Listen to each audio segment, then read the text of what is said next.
জুলাই সনদ হল ২৪-এর ছাত্র জনতার আন্দোলনকে রাষ্ট্রীয় স্বীকৃতি।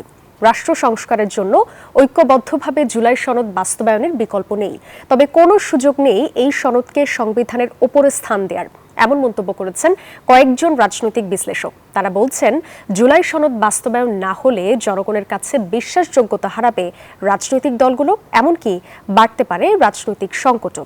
শাহ আলী জয় জানাচ্ছেন বিস্তারিত। রাষ্ট্র সংস্কারের দাবিতে প্রবল গণ আন্দোলনের মুখে পতন হয় আওয়ামী লীগ সরকারের। দায়িত্ব নেয়ার পরপরই সংস্কারকে প্রাতিষ্ঠানিক রূপ দিতে ১১টি সংস্কার কমিশন গঠন করে অন্তর্বর্তী সরকার। এর মধ্যে ৬ কমিশনের কোন কোন সুপারিশ বাস্তবায়ন হবে তা নিয়ে রাজনৈতিক ঐক্যমত তৈরিরও উদ্যোগ নেওয়া হয়। গঠন হয় জাতীয় ঐকমত্য কমিশন। ৩১ রাজনৈতিক দল ও জোটের সঙ্গে কয়েক মাস ধরে দফায় দফায় বৈঠকের পর চূড়ান্ত হয় সংস্কার প্রস্তাবনা, যাকে বলা হচ্ছে জুলাই জাতীয় সনদ। রাজনৈতিক বিশ্লেষকদের মতে ভবিষ্যতের জন্য জুলাই সনদ হয়ে থাকবে অনন্য দলিল।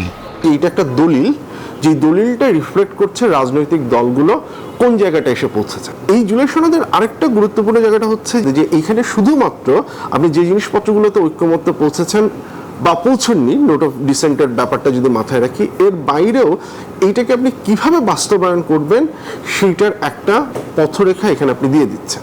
জুলাই সনদ সংবিধানের উপরে স্থান নেওয়ার কোনো সুযোগ নেই, কারণ রাষ্ট্রের সুপ্রিম ল হলো সংবিধান। এখন তার উপরে আরেকটা সুপ্রিম আপনি কিভাবে বানাবেন, সেটা করার কোনো সুযোগ নাই।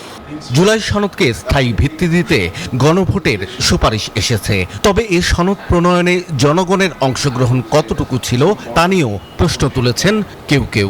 পুরো প্রক্রিয়ায় কোথাও জনগণ ছিল না। আমরা রেফারেন্ডামের মাধ্যমে এখন জনগণের কাছে যাওয়ার চেষ্টা করছি, কিন্তু এসেনশিয়ালি যে এখানে জনগণের অংশগ্রহণটা কোথায়। তখন আপনি যদি আমাকে একটা প্যাকেজ হিসেবে দেন, এই ৮টার ভিত্তিতে আপনি বলেন আপনি হ্যাঁ না, আমি ১ নম্বর প্রস্তাবটার সাথে একমত, ২ নম্বর প্রস্তাবটার সাথে একমত না, ৩ নম্বরের সাথে একমত, ৪ নম্বরের সাথে একমত, ৫ নম্বরের সাথে একমত, আবার ৬ আর ৭-এর সাথে আমি একমত না, তাহলে আমি এখন কি ভোট দিব? আপনি আমাকে ফোর্স করতেছেন আমার অপছন্দ হওয়া প্রস্তাবের পক্ষে বা আমার পছন্দ হওয়া প্রস্তাবের বিপক্ষে ভোট দেওয়া। জুলাই সনদ তো না হলে তো আপনার প্রথম কথা হলো যে সকল রাজনৈতিক দল জনগণের চোখে তারা বিশ্বাসযোগ্যতা হারাবে। তারা বলে একটা, করে তার উল্টা, ক্রেডিবিলিটি। সনদ বাস্তবায়ন প্রক্রিয়ায় রাজনৈতিক দলগুলোর মধ্যে নতুন করে বিরোধ তৈরি না হোক, এমন প্রত্যাশা সাধারণ মানুষের।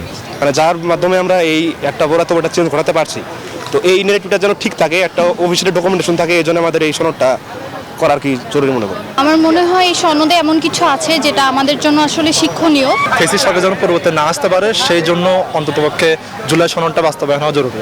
আগামী ১৭ অক্টোবর জাতীয় সংসদের দক্ষিণ প্লাজায় আড়ম্বর আয়োজনে রাজনৈতিক দলগুলো স্বাক্ষর করবে জুলাই সনদে। শাহ আলী জয়, নিউজ 24, ঢাকা।